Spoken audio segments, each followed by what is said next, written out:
अस्सलाम वालेकुम व्यूअर्स, मैं नाज शाह आपके साथ हूँ। आज मैं आपके साथ शेयर करूँगी कि मलकुल मौत और उनके मददगार फरिश्ते कैसे होते हैं। इब्ने अबी हातिम ने हज़रत अबू हुरैरा से रिवायत की है कि जब अल्लाह ताला ने हज़रत आदम अलैहिस्सलाम को पैदा करने का इरादा फरमाया तो अर्श उठाने वाले फरिश्ते को भेजा कि ज़मीन से कुछ मिट्टी उठा कर ले आओ। जब फरिश्ता मिट्टी उठाने को आया तो ज़मीन ने फरिश्ते को कहा कि मैं तुझे उस ज़ात की कसम देती हूँ कि जिसने तुझे मेरे पास भेजा है मिट्टी लेने के लिए मेरी मिट्टी ना लेकर जाओ कि कल इससे आग में जलना पड़ेगा। जब फरिश्ता खुदा की बारगाह में पहुंचा तो उसने कहा कि अल्लाह ताला ने उससे पूछा कि मिट्टी क्यों नहीं लाए।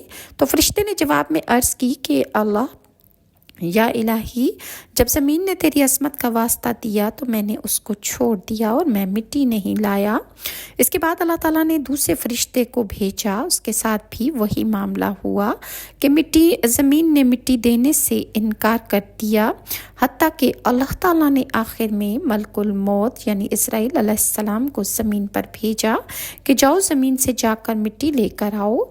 ज़मीन ने उसे भी अल्लाह की असमत का वास्ता दिया और कहा कि तू मिट्टी ना लेकर जा। तो मलकुल मौत ने कहा कि जिसका वास्ता तू मुझे दे रही है मुझे उसी ने तेरे पास भेजा है और वो तुझसे ज़्यादा अता तो फरमा बरदारी के लायक है, लिहाजा मैं अल्लाह ताला के हुक्म को नहीं टाल सकता और मैं तेरी बात हरगिज़ नहीं मानूंगा, लिहाजा मैं मिट्टी हर सूरत लेकर ही जाऊंगा। चुनाचा इस हज़रत इसराइल अलैहिस्सलाम ने ज़मीन के मुख्तलिफ़ हिस्सों से थोड़ी थोड़ी मिट्टी लेकर मलकुल मौत खुदा की दरबार में पहुँच गए। फिर इस मिट्टी को जन्नत के पानी से गूंद दिया गया तो वो कीचड़ बन गई और उससे अल्लाह ताला ने हज़रत आदम अलैहिस्सलाम की तख्लीक फरमाई और उनका ढांचा तैयार किया। ये रिवायत इब्ने इसहाक और इब्ने अस्साकर से भी इसी तरह रिवायत की गई है। तिबरानी ने कबीर में अबू नईम से रिवायत किया है कि उन्होंने कहा कि मैंने नबी करीम सल्लल्लाहु अलैहि वसल्लम को एक मैयत के पास खड़े देखा कि रसूलुल्लाह उस वक्त मलकुल मौत को खिताब फरमा रहे थे। रसूलुल्लाह फरमा रहे थे कि ए मलकुल मौत, मेरे साथी के साथ नरमी करो क्योंकि वो मोमिन है। इस पर मलकुल मौत ने जवाब दिया कि रसूलुल्लाह सल्लल्लाहु अलैहि वसल्लम, आपका दिल खुश और आंखें ठंडी हों, मैं हर मोमिन पर नरमी करता हूँ।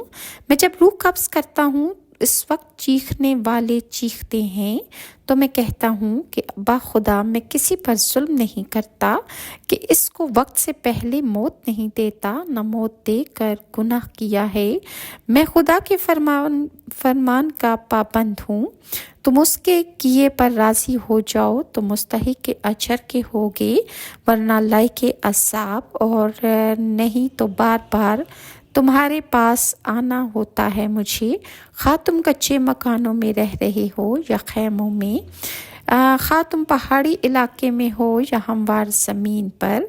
हर रात और हर दिन सबके चेहरे एक एक करके मैं ज़रूर देखता हूँ, एक एक को मैं पहचानता हूँ। मैं बग़ैर अल्लाह के हुक्म के किसी की रूह कब्ज़ नहीं कर सकता। जाफ़र बिन मोहम्मद रिवायत करते हैं कि मलकुल मौत पंजगाना नमाज़ों के औकात सब चेहरों को देखते हैं।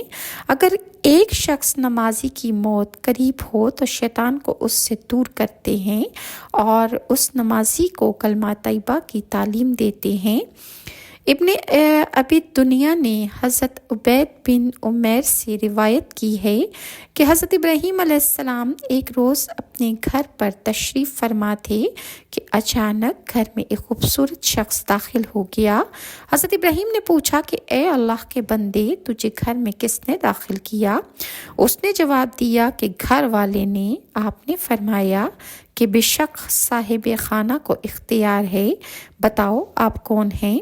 उसने कहा कि मैं मलकुल मौत हूँ। हज़रत इब्राहीम ने इरशाद फरमाया कि तुम्हारी चंद निशानियाँ बताई गई हैं, मगर उनमें से एक भी नहीं है इस पर मलकुल मौत ने पीठ फेर ली। अब जो देखा तो जिस्म पर आंखें ही आंखें थीं और जिस्म का हर बाल नोकदार तीर की तरह खड़ा था। हज़रत इब्राहीम अलैहिस्सलाम ने इस पर नाउज़ बिल्लाह पढ़ा और कहा, अपनी पहली सूरत पर आ जाएं। मलकुल मौत ने कहा कि जब अल्लाह ताला किसी शख्स को वफ़ात देता है, उसकी मुलाकात को वो बेहतर जानता है, तो मलकुल मौत को उसी शक्ल में जाने का हुक्म देता है। बुरे लोगों की रूह को कब्ज़ करने पर जो मुकर्रर है वो इसके अज़ाब के लिए है। हज़रत इब्ने मसूद और इब्ने अब्बास की रिवायत में बयान किया गया है कि हज़रत इब्राहीम अलैहिस्सलाम ने सवाल किया कि ए मलकुल मौत, आप मुझे वो सूरत दिखाएं जिसमें आप कुफ़ार की रूहों को कब्ज़ करते हैं। मलकुल मौत ने कहा कि ये आपकी ताकत से बाहर है कि आप देख नहीं सकेंगे। मगर जब हज़रत इब्राहीम अलैहिस्सलाम ने इसरार किया तो वो सूरत दिखानी शुरू की। कहा कि आप मुंह फेर लीजिए। अब जो देखा कि एक शख्स स्याह शक्ल का सामने खड़ा है, जिसके सर में से शोले आग के निकल रहे थे। इसके जिस्म से बाल की बजाय मुंह में आग लिए हुए तीर निकल रहे थे, कानों से भी आग निकल रही है। ये हालत देखकर हज़रत इब्राहीम अलैहिस्सलाम गशी तारी हो गई आप पर और आप बेहोश होकर ज़मीन पर गिर पड़े। अब जो देखा तो आप अपनी शक्ल में मौजूद थे। हज़रत इब्राहीम अलैहिस्सलाम ने मलकुल मौत से कहा कि काफिर अगर तुम्हारी ये शक्ल ही देख ले तो उनके लिए बर्दाश्त करना मुश्किल हो जाएगा और उनकी मौत आपको देखते साथ वाक़ई हो जाएगी। फरिश्ते ने कहा कि फिर इसके बाद हज़रत इब्राहीम अलैहिस्सलाम ने फरमाया कि मोमिन की रूह किस कालिब में आकर निकालते हो। फरिश्ते ने कहा, ज़रा मुँह फेर लीजिए। जब हज़रत इब्राहीम ने मुँह फेरा तो एक निहायत हसीन नौजवान थे, जिसका जिस्म खुशबू से महक रहा था, कपड़े सफ़ेद थे। हज़रत इब्राहीम अलैहिस्सलाम ने कहा, मोमिन को आपके दीदार की दौलत ही काफ़ी है।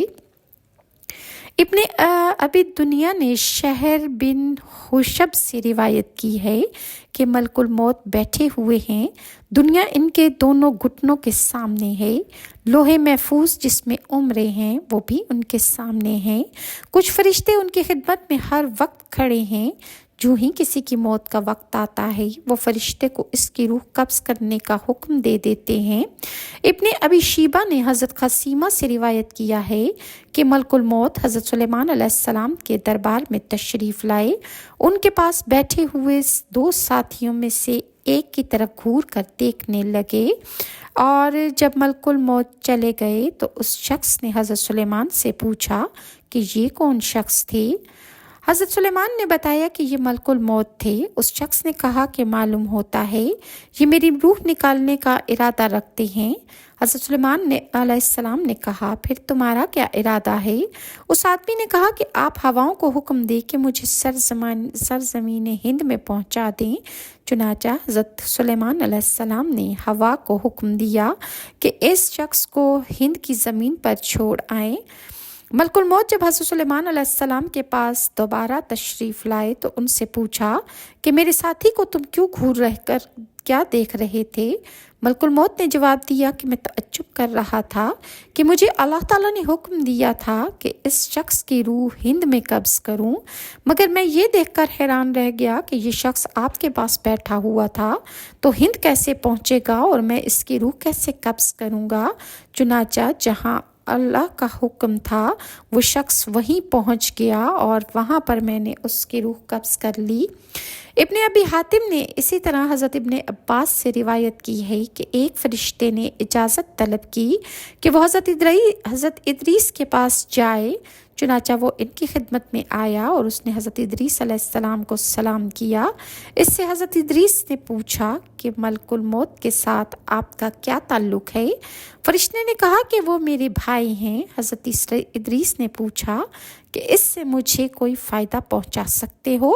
फरिश्ते ने मलकुल मौत से कहा कि आपसे बात करना है। मलकुल मौत ने कहा कि मुझे मालूम है कि आप हज़रत इदरीस के बारे में मुझसे बात करना चाहते हैं, मगर इस वक्त हज़रत इदरीस की ज़िंदगी का आधा लम्हा बाकी रह गया है। زندہ لوگوں میں سے ان کا نام مٹ چکا ہے اور اللہ تعالیٰ نے ان کی روح قبض کرنے کا حکم دے دیا ہے۔ پھر اس کے بعد حضرت ادریس علیہ السلام کا وصال فرشتے کے بازوؤں پر ہی ہو گیا۔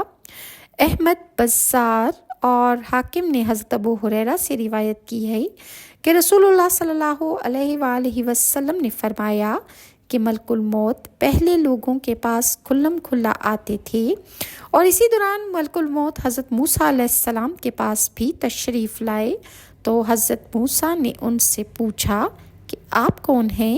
تو ملک الموت نے بتایا کہ وہ ملک الموت ہیں، یعنی موت کے فرشتے ہیں اور جان لینے آئے ہیں۔ اس پر حضرت موسیٰ علیہ السلام کو غصہ آ گیا اور انہوں نے ایسا تھپڑ ملک الموت کو مارا کہ ان کی آنکھ کا ڈیلا باہر نکل گیا۔ ملک الموت خدا کی بارگاہ میں پہنچے اور حضرت موسیٰ علیہ السلام کی شکایت کی کہ حضرت موسیٰ نے میری آنکھ پھوڑ ڈالی ہے، وہ آپ کے مکرم بندے تھے، اس لیے میں نے ان کے ساتھ سختی نہیں کی۔